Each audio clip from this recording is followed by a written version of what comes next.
Assalamualaikum warahmatullahi wabarakatuh. Perkenalkan, nama saya Istiqomah. Di sini saya akan menjelaskan tentang Pancasila dan kebebasan berpendapat berekspresi di media sosial. Jadi, hak atas kebebasan pribadi merupakan salah satu hak yang paling mendasar bagi setiap orang karena menyangkut juga hak menentukan nasib sendiri.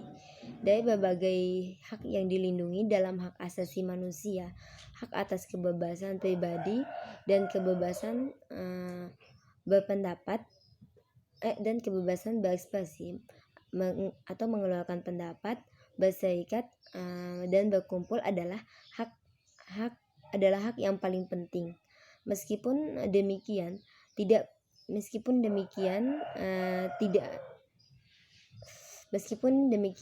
berarti tidak ada hak-hak lain yang dilindungi yang berkaitan dengan hak atas kebebasan pribadi. Hak untuk diperbudak, hak untuk memeluk agama, hak untuk dipilih dan memilih. Hak kewarganegaraan dan hak bertempat tinggal merupakan hak-hak pribadi yang diatur oleh undang-undang. Hak-hak ini dilindungi oleh berbagai instrumen hukum, baik internasional, regional maupun nasional. Hak atas kebebasan berekspresi mencakup kebebasan untuk menyampaikan opini atau pendapat, pandangan atau gagasan tanpa adanya intervensi atau campur tangan. Hak untuk mencari, menerima, dan menyampaikan informasi melalui media apapun tanpa memandang batas-batas wilayah. Kebebasan ini dilakukan baik secara lisan, tulisan, atau cetak, dalam bentuk seni atau budaya, melalui media lain yang dipilihnya. Salah satu media berekspresi yang paling banyak digunakan manusia modern adalah internet. Media ekspresi di internet berupa blog pribadi, akun jejaring sosial, forum diskusi, wiki, dan lain-lain. Kemajuan teknologi komunikasi saat ini patut diacungi jempol.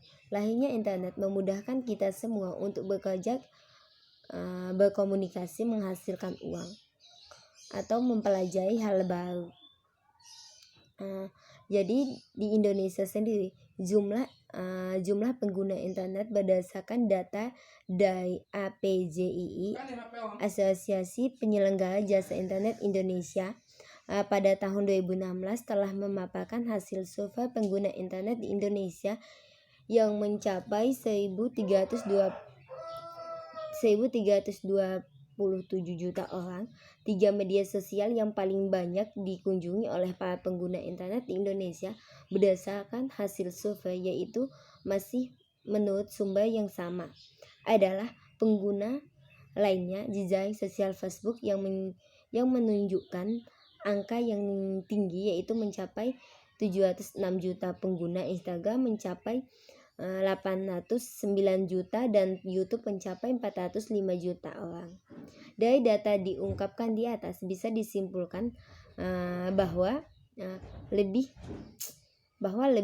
dari 54% pengguna internet di Indonesia menggunakan Facebook, 15% menggunakan 15% menggunakan Instagram, dan 11% menggunakan YouTube sebagai wadah berekspresi via internet. Hal tersebut dapat disimpulkan bahwa keberadaan media sosial bisa dimanfaatkan sebagai tempat paling pas untuk memerlukan ekspresi kita di dunia maya. Keberadaan Facebook sebagai situs jejaring sosial terbesar di dunia memungkinkan penggunanya bisa berekspresi tentang apa saja yang kita mau, dari ekspresi curahan hati kita, ceramah keagamaan, berekspresi melalui puisi, menasihati kawan dengan kata-kata bijak, saling berkomentar, setting, dan lain sebagainya. Rekomendasi dari konstruksi sebagai berikut. Perlunya sosialisasi dan pengawasan yang ketat oleh pemerintah terkait kebebasan berekspresi di media sosial agar perkembangan teknologi informasi dan komunikasi didaya gunakan untuk kepentingan permasalahan dan mencegah kemafsadatan. Pemerintah perlu memberikan contoh atau teladan kepada masyarakat untuk berekspresi dan menyampaikan informasi yang benar, bermanfaat dan jujur kepada masyarakat agar melahirkan kepercayaan dari publik. Perlunya para pemerintah dan DPR RI untuk mensosialisasikan batasan-batasan kebebasan berekspresi yang sudah dijamin